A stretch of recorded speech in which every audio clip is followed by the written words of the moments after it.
Hair কাটটা অনেক সুন্দর, তাই না? চলুন এটার পিছনের গল্প দেখি।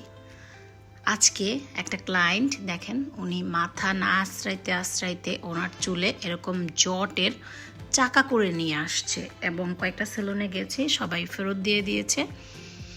আমি তো এটা দেখে মানে অবাক যে একটা মানুষ এমনও হতে পারে অনেক কষ্টে চিরুনি দিয়ে, কেচি দিয়ে, হাত দিয়ে, তারপর অয়েল মাসাজ করে অনেকভাবে মানে যতটুকু সম্ভব আমরা এই জটটাকে ছাড়ানোর ট্রাই করছি।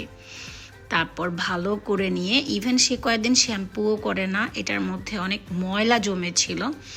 তারপর ভালো করে শ্যাম্পু দিয়ে, হেয়ার স্পা দিয়ে এটাকে মোটামুটি একটা মানে খুব যে ভালোভাবে ছাড়াইতে পারছি তা না, মোটামুটি একটা এর মধ্যে নিয়ে আসছি। এই যে মানে টানা 2 ঘন্টা এই চুল নিয়ে। তারপর এখন অনেক যেহেতু ছোট বড় হয়ে গেছে কেটে কি করব, পরে স্টেপ ভলিউম স্টেপ টাইপের একটা কাট দিয়েছি আমি হেয়ারটার মধ্যে, যে যাতে বোঝা না যায় যে এই চুলটা এই পরিমাণ সুন্দর। দেখেন, তারপর কাট দেওয়ার পরে চুলটা বোঝা যায় যে এই চুলটাই ওই চুলটা।